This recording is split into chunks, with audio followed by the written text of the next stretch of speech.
நாம் இன்றைக்கி என்ன பார்க்க போகிறோன்னா கண்ணால முருங்கை, கல்யாண முருங்கைன்னு சொல்லுவாங்க. இந்த தலைக்கு பேர் கல்யாண முருங்கை, முள்ளு முருங்கைன்னு சொல்லுவாங்க. அந்த அடை செய்ய போகிறோம்.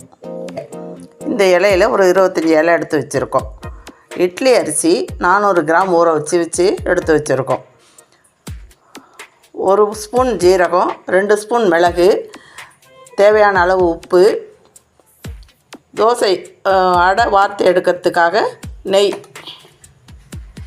இந்த கீரையை நடுப்புற உள்ள நரம்பெல்லாம் எடுத்துட்டு, இந்த மாதிரி நரம்பு எடுத்துட்டு இந்த மாதிரி சுத்தம் பண்ணி வச்சுருக்கோம்.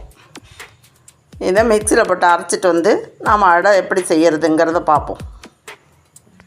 நம்ம முள்ளு முருங்கை கீரை அடைக்கு மாவு ரெடி ஆகிடுது. ஒரு தவாவில் போட்டு அடையை வார்த்து எடுத்துகிட்டு வருவோம். வாங்க. இந்த முள்ளு முருங்கைக்கீரை மருத்துவ குணம் கொண்டது. இதில் நாள்பட்ட நெஞ்சு சளி இதெல்லாம் இருந்ததுன்னா கரைக்கும்னு சொல்லுவாங்க. நம்ம மாதத்திற்கு ஒரு நாள் இல்லை 15 நாளைக்கு ஒரு தடவை இந்த கீரை கிடச்சிச்சின்னா நம்ம எடுத்து இது மாதிரி செஞ்சு சாப்பிடலாம். உடம்புக்கு ரொம்ப நல்லது.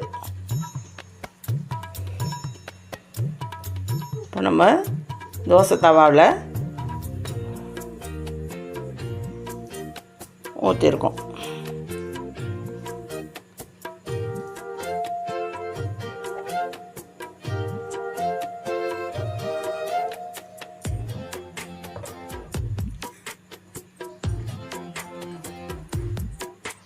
இந்த கீரைக்கு நம்ம நெய் சேர்த்து இதனோம்னா தான் அந்த மிளகு ஜீரகம் இதுக்கும் நெய்யுக்கும் சேர்த்து இதனோம்னா தான் நமக்கு நல்லாயிருக்கும், சுவையாகவும் இருக்கும். சளியை கரைக்கிறதுக்கு மிளகுல நம்ம நெய்யை சாதாரணமாக நெய்யை குழச்சிட்டு மிளகு பொடி பண்ணி சாப்பிடுவோம். அதுமாரி தான் இதில் மிளகு சேர்த்துருக்கிறதுனால நெய் இப்போ விட்டு நம்ம தோசை அடை வார்த்தோம்னா சுவை நல்லாயிருக்கும், நெஞ்சு சளியும் கரையும்.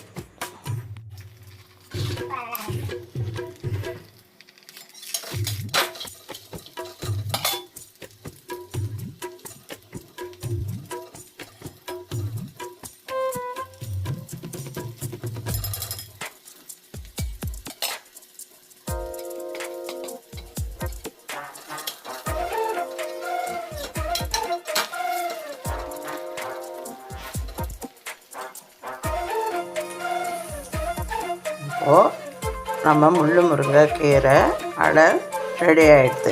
இந்த அடைக்கு ஒரு தேங்காய் சட்னி, ஒரு கார சட்னி எது வேணாலும் செஞ்சு தொட்டு சாப்பிட்டுக்கலாம். இது சுவை இன்னும் அதிகமாக வேணும் உங்களுக்கு அப்படின்னு நினச்சிங்கன்னா வெங்காயம், கேரட்டு இதெல்லாம் துருவி போட்டுக்கலாம். அதனால் இந்த அடையை சுட சுட சாப்பிடணும். ஆறி போனால் நமக்கு அந்த இலையினுடைய வாசம் கொஞ்சம் இருக்கும். இது மருத்துவ குணம் கொண்டது, சளியை கரைக்கக்கூடிய தன்மை உள்ளது. கல்யாண முருங்கை அடை, கீரை அடை.